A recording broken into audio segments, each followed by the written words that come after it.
we had to make do with his bookshelf, and honestly, it's not too bad. I like my room better, but we're working with what we got.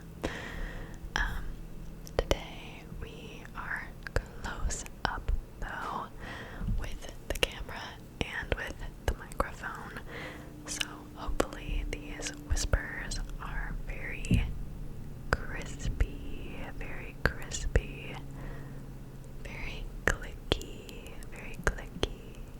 and very relaxing. So honestly, I don't know. Let me know what you think of the angle. I'm not sure about it. Actually, I feel like this is the first time in a long time that I've filmed without makeup on, and it just so happened to be the day that we're trying this new mega zoomed in camera angle, so it's fine. Yeah, anyway, let me know what you think. So, before we jump into tonight's video, I want to thank the sponsor of tonight's video, which is Dossier. Dossier is a fragrance company that specializes in dupes for designer fragrances, which I think is super cool. I've never really been into design or anything before. It's just never really appealed to me.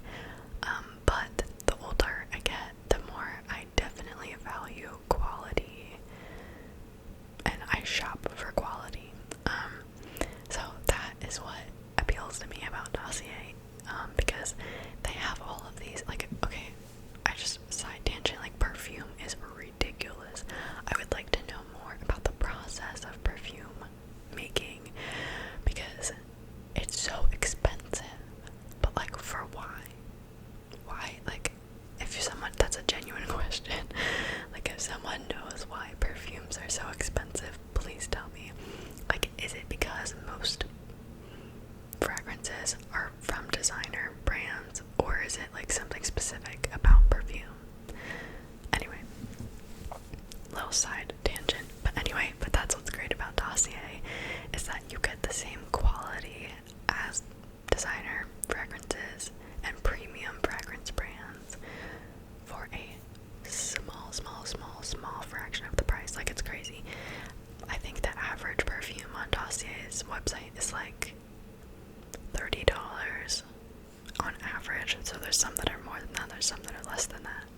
But on average, like $30 for a full size. Look. For a full size perfume bottle. Like, I don't know how many. There's 1.7 fluid ounces. I think that's pretty standard for like full size fragrances. Anyway, yeah.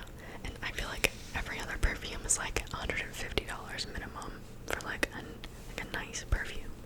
So yeah, that's a plus for sure. But it's also fun because they have because they make the dupes, you can get perfumes, colognes that smell like super popular ones, like Dolce & Gabbana Light Blue. This one that I just showed is like a dupe for Tom Ford's Cherry. I think that's what it's called. Something Cherry. They also are very sustainable in everything they do. I'm not very good at explaining things, but they have a whole page on their website detailing all of their sustainability efforts, and that includes like their packaging. Again, like all of their packaging is cardboard, so it's all compostable and recyclable. I actually kept the boxes, and I'll probably use them for Christmas presents. They are color and UV filter free. They're vegan and cruelty free, paraben, and something else that I can't pronounce, free. And okay, this is the coolest part. So this like I feel like everything like segues and like meshes in with one another, but they call it Second Life. So basically, like, if you try a perfume and you don't like it, you can ship it back to them for free and get a full refund, or replace it with a different perfume totally free of charge. And instead of throwing away that perfume that you sent back, like, pretty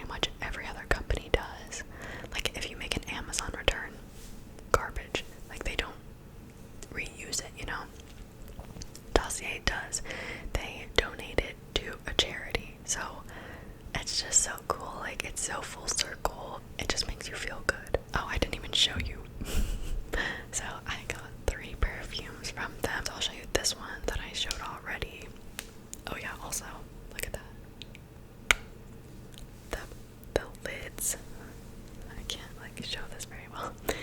But the lids are magnetic, which is just the most satisfying thing ever. When I first got these, I just like played with this for like 10 minutes. This one is Ambery Cherry. And again, I forget the real name of it, but this one's like mimicked from, or like a dupe for Tom Ford's Cherry. Something Cherry. I can't remember. But it's delicious. I've been wearing that one a lot. And then I got this one, Ambery Vanilla. I'm not gonna lie, this one's not my favorite. It smells good. It's just not like my personal taste. I had my siblings smell it though, and both of my sisters loved it. So I'm gonna give it to them because they loved it. I feel like it's very difficult for a perfume to smell bad. So it smells really good. Just like not the type of scent that I like to wear.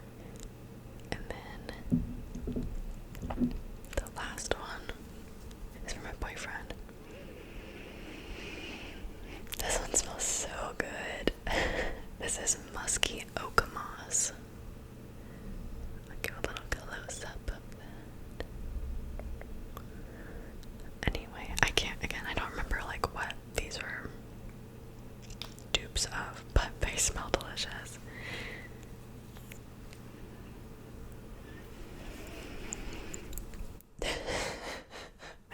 Okay, sorry. So good. Okay, anyway, sorry, I know I ramble so long. I'm sure the brands love it. I hope you enjoy it also. I can't help it. Anyway, I will have everything linked down below, as well as the link to Dossier's website.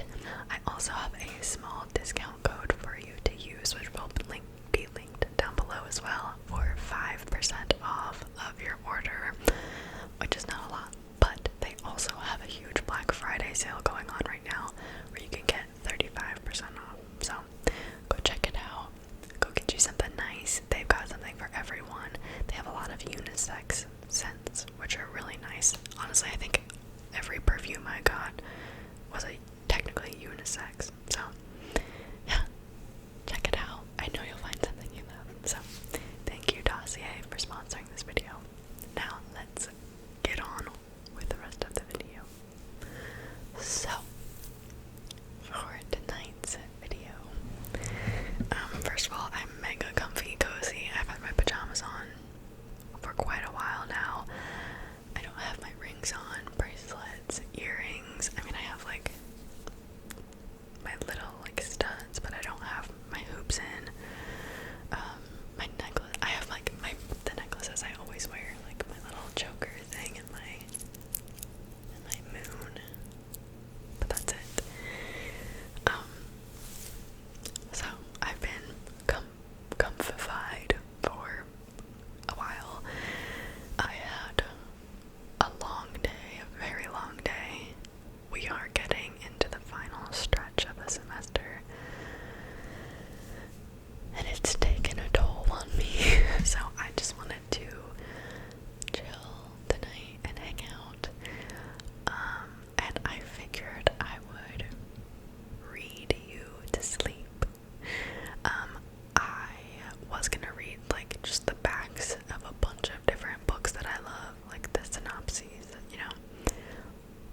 more interested in natural remedies and stuff like that. And it's just kind of a vibe. It's just cool to learn about. So yeah, this is the first one.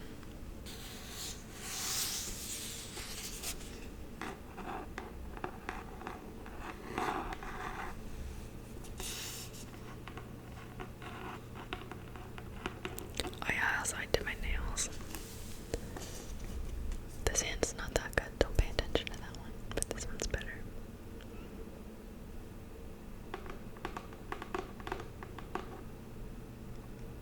They wound up being kind of Harry Potter themed, which is not intentional, but it's very much I'm very fine with it. Next is The War of Art. Now there's a book called The Art of War, but that is not this. This is The War of Art. It says break through the blocks and win your inner creative battles.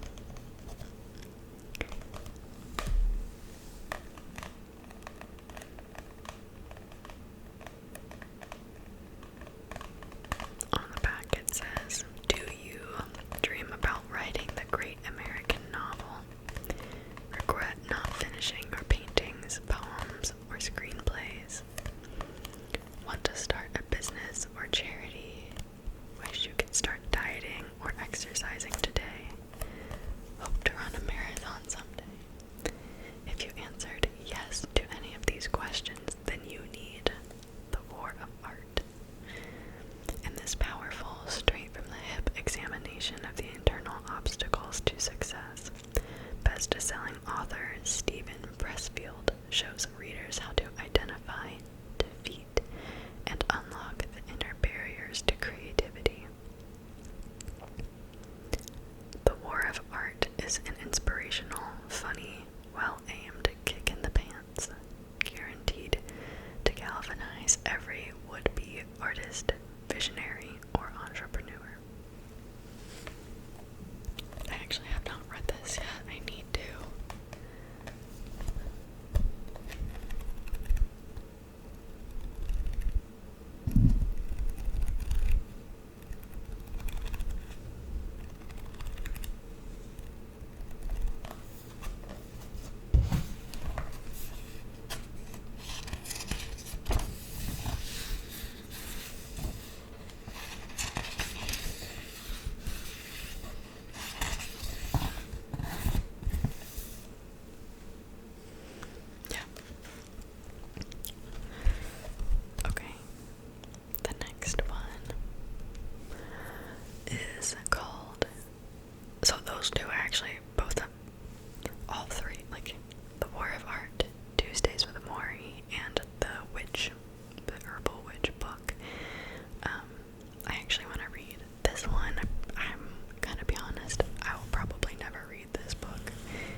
so long since I've read this, honestly. Anyway, it says, maybe it was a grandparent or a teacher or a colleague, someone older, patient, and wise, who understood you when you were young and searching, helped you see the world as a more profound place, gave you sound advice to help you make your way through it. For Mitch Albom, that person was Maury Schwartz, his college professor from nearly 20 years ago. Maybe, like Mitch, you lost track of this mentor as you made your way, and the insights faded and the world seemed colder. Wouldn't you like to see that person again? Ask the bigger questions that still haunt you. Receive wisdom for your busy life today, the way you once did when you were younger. Mitch Albom had that second chance. He discovered Maury in the last months of the older man's life. Knowing he was dying, Maury visited with Mitch in his study every Tuesday, just as they used to back in college. Their rekindled friendship turned into one final class, Lessons in How to Live. Tuesdays with Maury is a magical chronicle of their time together, through which Mitch shares Maury's lasting gift with the world. I just like this because they talk about death at certain points, but not in a way that feels scary. From what I remember, it's been a while. But I feel like that's the thing that stuck with me. Like the feeling that I got was just like, even though they talk about a lot of heavy topics, and like the meaning of life, it never feels that heavy, and it always feels like positive at the end of it. So anyway, okay, we're finally going to get into the blah blah blah. You don't have to listen. You didn't have to listen from the very beginning. But now you really don't have to listen if you're still watching. So hopefully that takes some pressure off of you, some stress away. So yeah, we're gonna read this.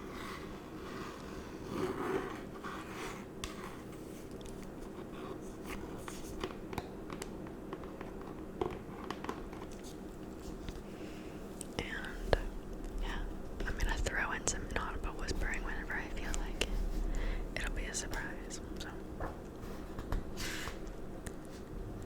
again, Green Witch, your complete guide to the natural magic of herbs, flowers, essential oils, and more. Dedication for Saya, and Sydney, who may be among the next generation of green witches.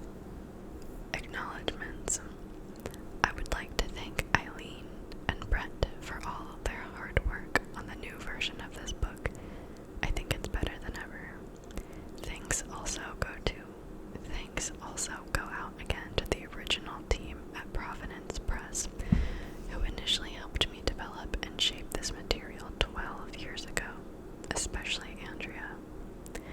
And finally, thank you to all the readers who sent me enthusiastic responses to The Way of the Green Witch over the years and asked for it to be made available again.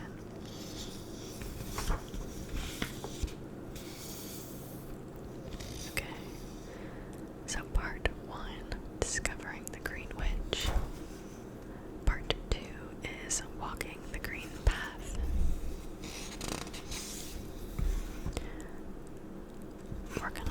We're just gonna start with part 1, chapter 1. What is green witchcraft?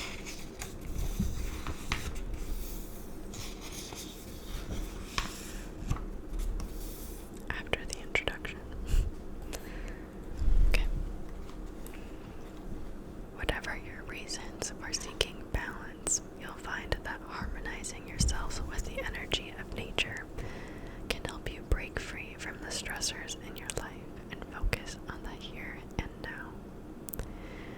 is no better way to explore the bounty of nature than by following the path of the Green Witch. The way of the Green Witch is the path of the naturalist, the herbalist, and the healer. It is a free, form, flexible, and personalizing practice. Anyone who wants to explore the gifts of nature and use them to find balance and harmony in life. With the Green Witch, you'll find the information you need to enter the spiritual Great Witchcraft. From advice on walking the green path in the modern world to information on essential herbs, plants, stones, and more.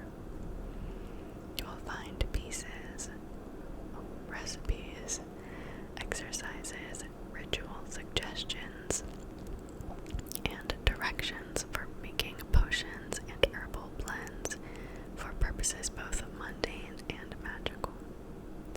From issues such as the history of the practice to creating your own individual traditions, the Green Witch is a positive and practical guide for the modern Green Witch trying to connect with nature in today's society. What is so relevant and unique about the Green Witchcraft that it is highly specialized practice? Not everyone drawn to the same thing, but it's the same thing they practice the same way. It's about finding a work balance in your own life, within your own setting, and a work to establish a personal connection with the natural world. It may seem like a challenge to harmonize with nature in today's technological and industrial world. Fortunately, you don't need to remove or reverse modern influences. What you need to do is to connect with your modern life in the earlier knowledge is waiting for you to find it again. The trick is to recognize the presence of green energy and the operate. Listen to the world around you, rebalance, and enjoy your journey. And it has a note that says, although the Green Witch and reader are referred to as she throughout this text, the path by no means excludes male practitioners who are more common every day. The pronoun she was chosen simply for convenience. Chapter 1. Also, let me know if you're still listening. Let me know if you like inaudible whispering. I don't think I've ever done it before. So let me know what you think. And I don't know if it's weird that I'm like switching on and off between normal whispering or if that's fine. So, again, let me know. Okay. Historically, a Green Witch lived apart, using the energies of plants and trees around her to heal others. Those who needed her services traveled to see her.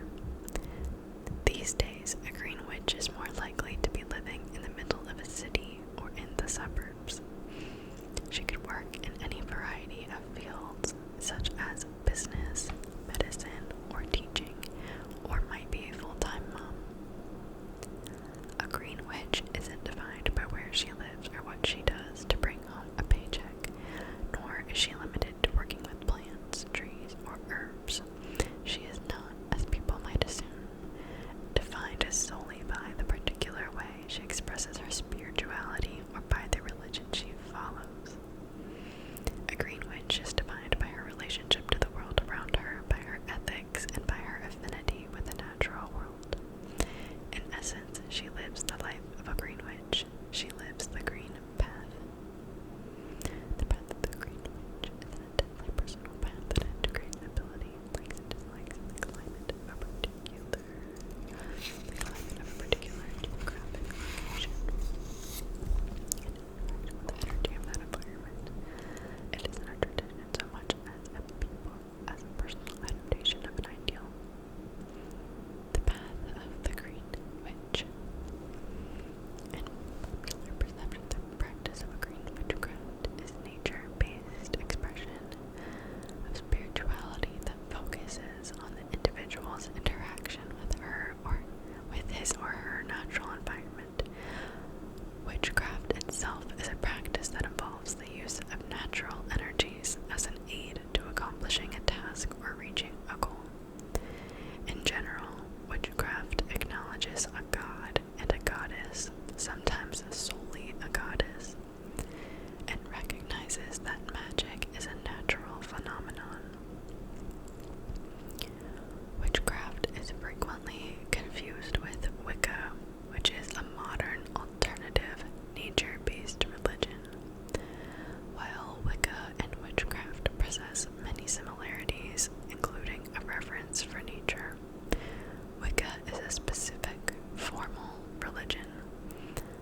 identify with the earth. I like this. The main identifying trait of green practice is a close identification with the earth. Although honoring the earth and being aware of the natural world is a large part of the majority of modern alternative spiritualities, the Green Witch is not necessarily a member of an alternative spiritual path. The main difference between the Green Path and the neo-pagan religions is that God forms are not an essential part of a Green Witch's practice. While the Green Witch is content to look to mythology and ancient religions in order to deepen personal understanding of how earth energy has been perceived throughout the ages, she does not necessarily worship the gods and goddesses that are expressions and representations of earth patterns and energy. The planet itself is an archetype of nurturing, but further refinement of that archetype is not necessary for the Green Witch. That being said, a Green Witch often finds often finds a mythological figure, be it a deity or a hero, who resonates with her personal beliefs and energy. She finds inspiration in this mythological figure.